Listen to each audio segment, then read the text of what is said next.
Eventually, the Cro-Magnon people make two big inventions. Two inventions that are going to change everything. Major inventions, big inventions.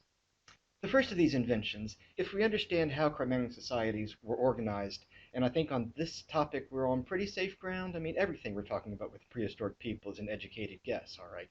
Um, because they couldn't write down their stories for us because they were prehistoric. You gotten the point by now.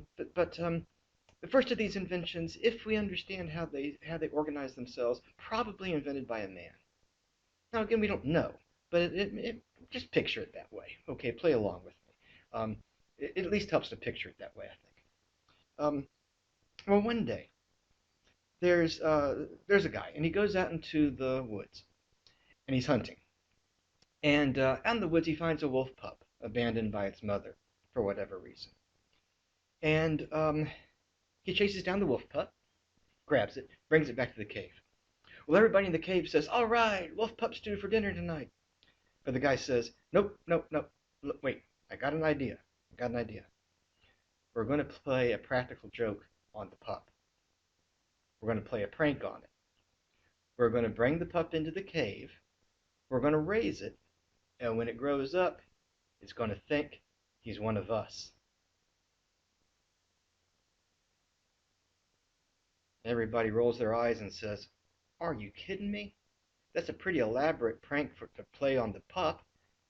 But the guy says, "No, wait, listen, hear me out, hear me out. If he thinks he's one of us, when he grows up, he'll help us hunt. He'll chase down animals that we can't chase down, and because he thinks we're his family, he'll share the food with us." That's how wolf packs work in the wild, right? You've at least seen this on documentaries, right? If a wolf chases down an animal, the other members of the pack get to come up and take a piece of the food. He'll share the food with us. And everybody says, "Oh man." And one guy says, "Well, don't you know that every time somebody comes walking by the cave, some stranger comes walking by the cave, he's going to start barking, wake us all up?" And the guy says, "That's the idea. He'll think we're his family. He'll want to protect us." And some woman says, "Well, I don't know about this. Don't you realize the pup's going to go to the bathroom in the cave?" Not that they had bathrooms in the cave, but you understand. And the guy says, I thought about that. I thought about that. We teach the kids to go outside. We'll teach the pup to go outside. We'll teach the pup to go outside the same way that we teach the kids to go to the bathroom outside. You grab a hold of them, rub their nose in their bathroom stuff, and you say, "Bad, bad, bad," and put them outside. It'll work, just like we do with the kids. Everybody says, "Oh, man."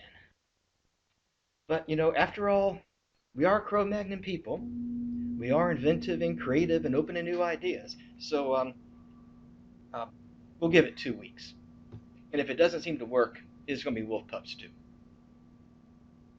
Well, you know what happens. 2 weeks later, the pup is still going to the bathroom inside the cave, but nobody's going to make wolf pup stew out of Rover because he's so fuzzy and furry and funny looking. Sometimes you just look at him, you start laughing. He's so funny because everybody loves Rover.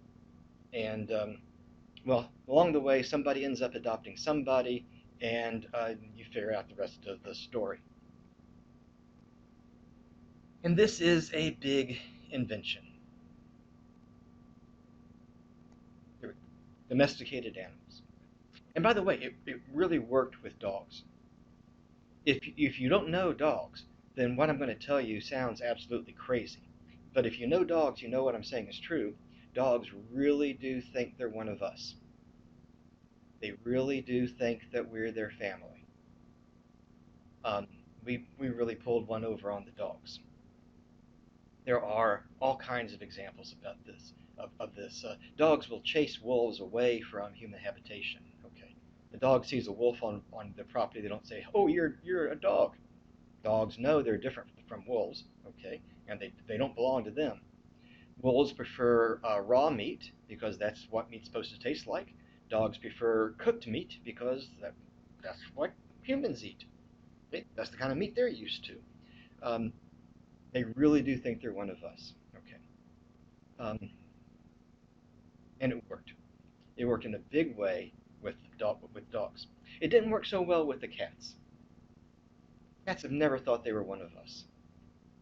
In fact, right now the cats are sitting around saying, "Aren't those humans cute?" They think they're one of us, just not as smart.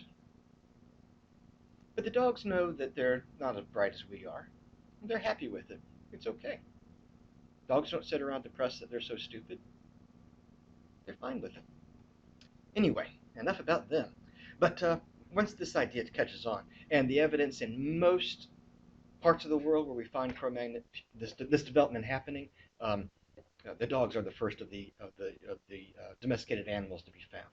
Okay, not always, but pretty commonly, and following a thought process much like the one I laid out for you. Domesticated animals. Let's get back to that topic. Okay, domesticated animals. Um, you might recognize the domestic part of the phrase there as having to do with the house or the home. The idea of domesticated animals is to bring animals into the house or at least close to the house so that you can make use out of them. Um, you don't have to go chasing them down through the woods. Okay. Um, domesticated animal. Once this idea catches on, it catches on in a big way. All right. Um, instead of walking through the woods and climbing up in the trees and reaching in the birds' nests and getting the eggs out, why don't we get those big birds that don't fly very far, and we'll feed them every day up next to the cave, and they'll lay their eggs up there. Um, people, calves drink cow's milk. Maybe people can drink cow's milk. And then when the cow gets old and dies, you've got your steak right there, right there. Once it catches on in a big way.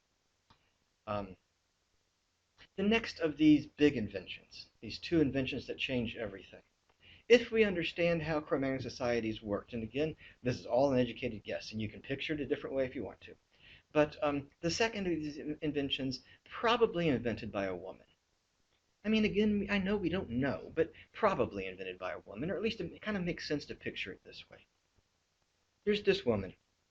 She spends a considerable amount of time every week walking through the woods, gathering fruits and vegetables and nuts and roots and berries and leaves, and putting them in a basket or a leather bag and bringing them back to the cave.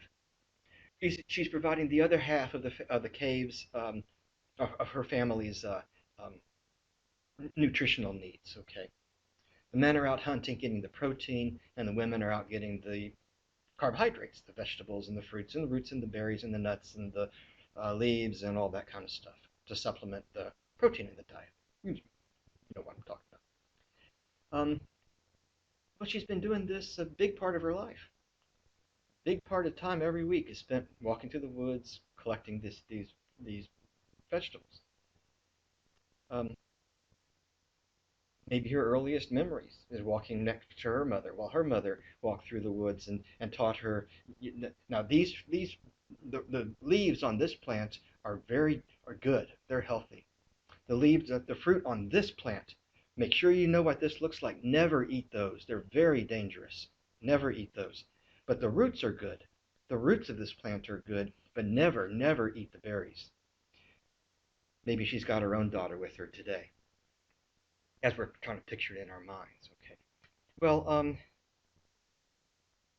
she does that several days a week, maybe, until one day she comes back to the cave, and she's not carrying fruits and vegetables and leaves and berries and roots and nuts. She's carrying the whole darn plants. She's going to dig a hole in the ground and put these plants in the ground outside the cave and go out the door and get the food instead of walk through the woods getting it. And here we have another big invention: agriculture.